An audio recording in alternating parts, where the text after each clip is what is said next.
عمران صاحب میں اس پہ اب جس طرح ہم پہلے بات کر رہے تھے اب افغانستان کے حوالے سے اگر بات کر لیں جہاں انٹرنیشنلی پاکستان ایک کردار ادا کر رہا ہے ثالثی کا، لیکن ایک بیک اینڈ فورتھ سفارتی کوششیں کی گئیں افغان طالبان کے ساتھ بات چیت کرنے کی، لیکن یہی بات کہی گئی جو لوگ اس نیگوسیشنز میں شامل تھے کہ افغان طالبان بہت غیر سنجیدہ دکھائی دیے۔ اب حالات جس نہج کے اوپر پہنچ گئے ہیں، آپ سمجھتے ہیں کہ افغانستان سے بات کرنے کے لیے کوئی سفارتی گنجائش موجود ہے آج بھی؟ نہیں، پہلے تھی۔ انسان کو انٹروسپیکٹ ٹھیک کرنا چاہیے۔ پاکستان نے ایک پالیسی میں غلطی کی، جب 2021 میں یہ لوگ آئے تھے تو ان کی ایکسپیکٹیشن تھی کہ پاکستان ان کو ریکگنائز کرے گا۔ پاکستان گیا انٹرنیشنل کمیونٹی کے ساتھ تو وہ بھی گرج ان کے ذہن میں ہے، لوگ اس کے بارے میں بات نہیں کرتے۔ لیکن اب اس وقت جب ہم ایک خاص مومنٹ پہ پہنچے ہوئے ہیں، میرا خیال ہے کہ ڈپلومسی کے چائنا نے کوشش کی ہے، ٹرکی نے، سعودی عربیہ نے، بیہائنڈ دا سینس قطر نے، یہ ڈپلومسی سے کہ نہیں ہوگا، یہ یوز آف فورس پاکستان کو کرنا پڑے گا۔ سلیکٹیو یوز آف فورس کریں، لیکن کرنا پڑے گا۔ اور یہ بھی صحیح ہے کہ بی ایل اے اور ٹی ٹی پی کے درمیان روابط ہیں، لیکن میں اگر آپ نے چونکہ میری اوپینین یہ ہے، میں یہ سمجھوں گا کہ آپ کو ٹی ٹی پی کو اور بی ایل یعنی کہ بلوچستان کو اور جنرلی کے پی کی سائڈ سے ٹیررزم کو، ان کو دو ڈفرنٹ انڈیویجول طریقوں سے ڈیل کرنا چاہیے۔ یہ ون برش ڈز آل یہ نہیں چلتا۔ آگے جا کے خالد صاحب بہتر بہت چیزوں کو جانتے ہیں، تو ان کے بعد if you want I can explain کہ جی میں چشتی الگ صاحب کی الگ طرف ہی بالکل، اب چشتی صاحب بھی ہمیں جوائن کر چکے ہیں، آپ کا بھی بہت شکریہ۔ یہ ہم آپ سے چشتی صاحب جاننا چاہیں گے کہ بلوچستان میں بی ایل اے کے خلاف تو آپریشنز جاری تھے، گرفتاریاں بھی ہو رہی تھیں بی ایل اے سے منسلک دہشت گردوں کی۔ یہ پچھلے جو دو واقعات ہیں، ہنا میں واقعہ جو پیش آیا، زیارت میں کل پولیس چوکی پہ جو حملہ ہوا، دونوں کالعدم ٹی ٹی پی اس کے اندر ملوث ہیں، یہ سیپریٹلی ایک بڑا چیلنج ہے یا آپ سمجھتے ہیں کہ یہ دونوں مل کر بلوچستان میں اب آپریٹ کر رہے ہیں؟ اس کو کیسے دیکھا جانا چاہیے؟ جی بہت شکریہ، آپ نے انوائٹ کیا ہے۔ بالکل آپ نے صحیح کہا، یہ ہمارے ملک دشمنوں کی کرائمنس ہے آبویسلی، اور خاص طور پر آپ نے دیکھا کہ جس کو آپ انٹروڈکشن میں کہہ رہی تھی کہ خطرناک حد تک بڑے ہیں، جس کا مطلب یہ ہے کہ الحمدللہ پاکستان جو ریلیونس ہمیں ملی ہے کیو فاؤنڈ، ہم نے خاص طور پر ایران اور امریکہ کے درمیان جو سیز فائر میں عام کنٹریبیوشن کی ہے، بہت سارے دنیا میں مالک ہمارے قریبی اور ٹرانس ریجنل بھی اس کو اپنے لیے ایک پازیٹیو نہیں سمجھتے۔ ان کو ایک ہم سے انسیکیورٹی پیدا ہوتی ہے، وہ ظاہر چاہتے ہیں پاکستان کو ملائن کرنا، اور سیبوتاج کرنے سے وہ ثابت یہ کرنا چاہ رہے ہیں کہ ایسا ملک جس کے اپنے اندر اتنے اختلافات کہہ لیں یا چیلنجز ہیں تو وہ دنیا میں کنٹریبیوٹ نہیں کرتا، بیسیکلی ڈسکریڈٹ کرنے کی ایک کوشش ہے۔ لیکن جیسے آپ نے D G S P R کی بھی اسپیچ کا ریفرنس کیا، ایک ریزالو الحمدللہ ہے ہمارے ملک میں بھی، مسلح افواج میں بھی، اور تمام لا انفورسمنٹ ایجنسی، ضروری نہیں ہے کہ صرف آرم فورسز ڈائریکٹ کرتی ہیں، بہت ساری ہماری لا انفورسمنٹ جو پرسنل ہے وہ بھی کمیٹڈ ہے۔ لیکن یہ نیور اینڈنگ ہے، ہوتا یہ نہیں ہوتا کہ اس میں ٹائم لائن نہیں ہوتی، اس میں کنٹورز نہیں ہوتے، اس میں ایتھکس morality نہیں ہوتے، rules of the game bylaws نہیں ہوتے، یہ نیور اینڈنگ جب تک ان کو ایلیمنیٹ نہ کیا جائے آبویسلی ان کا قلع کما کرنا مشکل ہے۔ چشتی صاحب 42 قیمتی جانیں گئی ہیں جس میں عام شہری ہیں، سیکیورٹی فورسز ہیں، افواج کے جوان ہیں، سو یہ ایک بہت بڑا انسانی نقصان ہے یہاں پر۔ آپ سمجھتے ہیں کہ ہم کراس بارڈر جو کارروائیاں کر رہے تھے اس کا کیا امپیکٹ آ سکتا ہے؟ اس کے لیے ہم اتنے ہی تیار تھے یا ہمیں جدت لے کر آنے کی ضرورت ہے اپنی انٹرنل سیکیورٹی پالیسی میں؟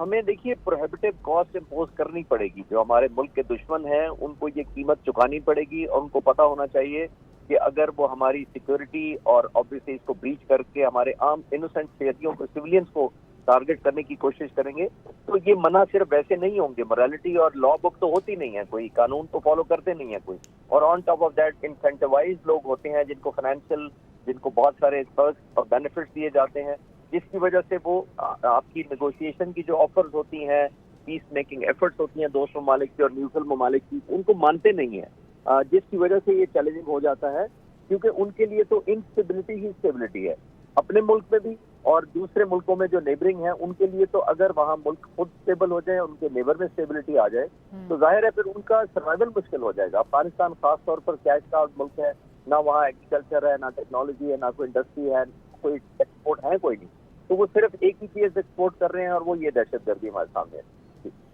عمران صاحب میں اس پہ اب جس طرح ہم پہلے بات کر رہے تھے اب افغانستان کے حوالے سے اگر بات کر لیں جہاں انٹرنیشنلی پاکستان ایک کردار ادا کر رہا ہے ثالثی کا، لیکن ایک بیک اینڈ فورتھ سفارتی کوششیں کی گئیں افغان طالبان کے ساتھ بات چیت کرنے کی، لیکن یہی بات کہی گئی جو لوگ اس نیگوسیشنز میں شامل تھے کہ افغان طالبان بہت غیر سنجیدہ دکھائی دیے۔ اب حالات جس نہج کے اوپر پہنچ گئے ہیں، آپ سمجھتے ہیں کہ افغانستان سے بات کرنے کے لیے کوئی سفارتی گنجائش موجود ہے آج بھی؟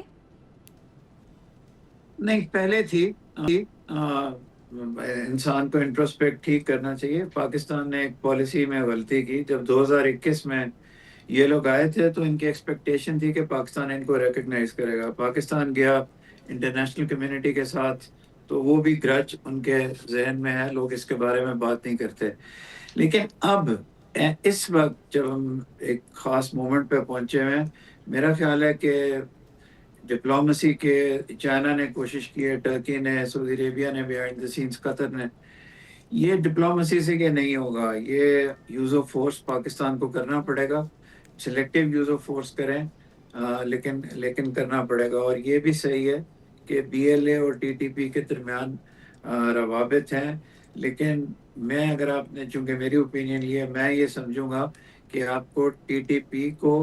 اور بی ایل اے یعنی کہ بلوچستان کو اور جنرلی کے پی کی سائڈ سے ٹیررزم کو، ان کو دو ڈفرینٹ انڈیویجول طریقوں سے ڈیل کرنا چاہیے۔ یہ ون برش ڈز آل یہ نہیں چلتا۔ آگے جا کے خالد صاحب بہتر بہت چیزوں کو جانتے ہیں، تو ان کے بعد if you want I can explain کہ جی میں چشتی صاحب کی طرف ہی بالکل، اب چشتی صاحب بھی ہمیں جوائن کر چکے ہیں، آپ کا بھی بہت شکریہ۔ یہ ہم آپ سے چشتی صاحب جاننا چاہیں گے کہ بلوچستان میں بی ایل اے کے خلاف تو آپریشنز جاری تھے، گرفتاریاں بھی ہو رہی تھیں بی ایل اے سے منسلک دہشت گردوں کی، یہ پچھلے جو دو واقعات ہیں، ہنا میں واقعہ جو پیش آیا، زیارت میں کل پولیس چوکی پہ جو حملہ ہوا، دونوں کالعدم ٹی ٹی پی اس کے اندر ملوث ہیں، یہ سیپریٹلی ایک بڑا چیلنج ہے یا آپ سمجھتے ہیں کہ یہ دونوں مل کر بلوچستان میں اب آپریٹ کر رہے ہیں؟ اس کو کیسے دیکھا جانا چاہیے؟ جی بہت شکریہ، آپ نے انوائٹ کیا ہے۔ بالکل آپ نے صحیح کہا، یہ ہمارے ملک دشمنوں کی کرائمنس ہے آبویسلی، اور خاص طور پر آپ نے دیکھا کہ جس کو آپ انٹروڈکشن میں کہہ رہی تھی کہ خطرناک حد تک بڑے ہیں، جس کا مطلب یہ ہے کہ الحمدللہ پاکستان جو ریلیونس ہمیں ملی ہے نیو فاؤنڈ، ہم نے خاص طور پر ایران اور امریکہ کے درمیان جو سیز فائر میں عام کنٹریبیوشن کی ہے، بہت سارے دنیا میں مالک ہمارے قریبی اور ٹرانس ریجنل بھی اس کو اپنے لیے ایک پازیٹیو نہیں سمجھتے، ان کو ایک ہم سے انسیکیورٹی پیدا ہوتی ہے، وہ ظاہر چاہتے ہیں پاکستان کو ملائن کرنا، اور سیبوتاج کرنے سے وہ ثابت یہ کرنا چاہ رہے ہیں کہ ایسا ملک جس کے اپنے اندر اتنے اختلافات کہہ لیں یا چیلنجز ہیں تو وہ دنیا میں کنٹریبیوٹ نہیں کرتا، بیسیکلی ڈسکریڈٹ کرنے کی ایک کوشش ہے۔ لیکن جیسے آپ نے D G S P R کی بھی اسپیچ کا ریفرنس کیا، ایک ریزالو الحمدللہ ہے ہمارے ملک میں بھی، مسلح افواج میں بھی، اور تمام لا انفورسمنٹ ایجنسی، ضروری نہیں ہے کہ صرف آرم فورسز ڈائریکٹ کرتی ہیں، بہت ساری ہماری لا انفورسمنٹ جو پرسنل ہے وہ بھی کمیٹڈ ہے، لیکن یہ نیور اینڈنگ ہے۔ ہوتا یہ نہیں ہوتا کہ اس میں ٹائم لائن نہیں ہوتی، اس میں کنٹورز نہیں ہوتے، اس میں ایتھکس مورالٹی نہیں ہوتے، rules of the game bylaws نہیں ہوتے، یہ نیور اینڈنگ، جب تک ان کو ایلیمنیٹ نہ کیا جائے آبویسلی ان کا قلعہ کما کرنا مشکل ہے۔ چشتی صاحب 42 قیمتی جانیں گئی ہیں جس میں عام شہری ہیں، سیکیورٹی فورسز ہیں، افواج کے جوان ہیں، سو یہ ایک بہت بڑا انسانی نقصان ہے یہاں پر۔ آپ سمجھتے ہیں کہ ہم کراس بارڈر جو کارروائیاں کر رہے تھے اس کا کیا امپیکٹ آ سکتا ہے؟ اس کے لیے ہم اتنے ہی تیار تھے یا ہمیں جدت لے کر آنے کی ضرورت ہے اپنی انٹرنل سیکیورٹی پالیسی میں؟ ہمیں دیکھیے پروہیبٹیو کاسٹ امپوز کرنی پڑے گی، جو ہمارے ملک کے دشمن ہیں ان کو یہ قیمت چکانی پڑے گی، اور ان کو پتہ ہونا چاہیے کہ اگر وہ ہماری سیکیورٹی اور آبویسلی اس کو بریچ کر کے ہمارے عام انوسنٹ شہریوں کو، سویلینز کو ٹارگٹ کرنے کی کوشش کریں گے تو یہ منع صرف ویسے نہیں ہوں گے، morality اور لا بک تو ہوتی نہیں ہے، کوئی قانون تو فالو کرتے نہیں ہے کوئی، اور on top of that incentivise لوگ ہوتے ہیں جن کو فائنینشیل، جن کو بہت سارے پرکس اور بینیفٹس دیے جاتے ہیں، جس کی وجہ سے وہ آپ کی نیگوشیشن کی جو آفرز ہوتی ہیں، پیس میکنگ ایفرٹس ہوتی ہیں دوست ممالک کی اور نیوٹرل ممالک کی، ان کو مانتے نہیں ہیں، جس کی وجہ سے یہ چیلنجنگ ہو جاتا ہے، کیونکہ ان کے لیے تو انسٹیبلٹی ہی اسٹیبلٹی ہے، اپنے ملک میں بھی اور دوسرے ملکوں میں جو نیبرنگ ہیں ان کے لیے تو اگر وہاں ملک خود اسٹیبل ہو جائے، ان کے نیبر میں اسٹیبلٹی آ جائے تو ظاہر ہے پھر ان کا سروائیول مشکل ہو جائے گا۔ افغانستان خاص طور پر کیش کا ملک ہے، نہ وہاں ایگریکلچر ہے، نہ ٹیکنالوجی ہے، نہ کوئی انڈسٹری ہے، کوئی ایکسپورٹ ہے کوئی نہیں، تو وہ صرف ایک ہی چیز ایکسپورٹ کر رہے ہیں اور وہ یہ دہشت گردی ہمارے سامنے ہے۔